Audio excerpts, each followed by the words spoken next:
Assalamualaikum warahmatullahi wabarakatuh. Perkenalkan, saya gitaris kalian Nisa dengan NIM 2405076033. Di video ini saya akan memberikan materi tentang folklore, yaitu apa itu folklore, bagaimana sejarah folklore di Indonesia, dan apa saja jenis-jenis folklore. Folklore berasal dari bahasa Inggris, yakni kata folk yang berarti kelompok orang atau rakyat, dan lore yang berarti tradisi atau pengetahuan. Folklore ini pertama kali dicetuskan oleh William Thoms pada tahun 1846.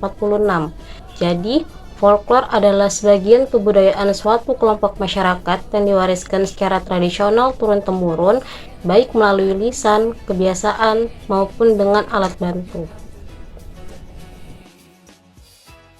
Jadi, sejarah folklore Indonesia berawal dari masa prasejarah ketika masyarakat Nusantara baru mengenal tulisan dan menggunakan folklore seperti cerita rakyat, mitos, legenda, dan nyanyian sebagai media untuk menyampaikan norma, sejarah, dan kepercayaan yang disampaikan dari mulut ke mulut. Seiring berkembangnya masyarakat dan munculnya berbagai suku dan etnis, folklore menjadi semakin beragam dan mencerminkan identitas budaya di setiap daerah.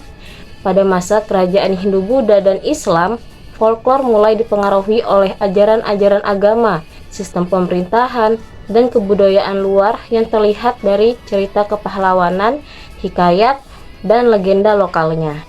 Memasuki masa kolonial sekitar abad ke-19 hingga abad ke-20, para sarjana kolonial Belanda mulai mengumpulkan dan mendokumentasikan folklore Indonesia seperti cerita rakyat dan adat secara tertulis, sehingga folklore tidak hanya diwariskan secara lisan saja, tetapi juga menjadikannya arsip penting bagi studi kebudayaan.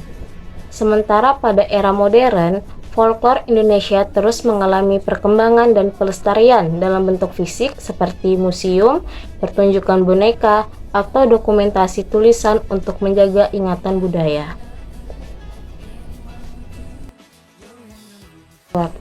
Folklore umumnya terbagi menjadi 3 bagian utama, yakni ada lisan, sebagian lisan, dan bukan lisan. Yang pertama, folklore lisan atau fragmental.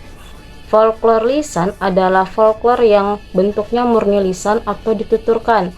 Contohnya seperti cerita rakyat, julukan, peribahasa, legenda, teka-teki, pantun, dan nyanyian rakyat.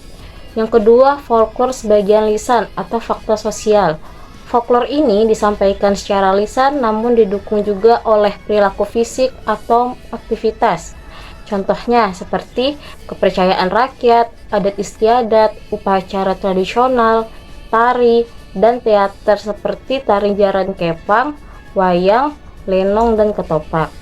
Kemudian yang ketiga, folklore bukan lisan atau material.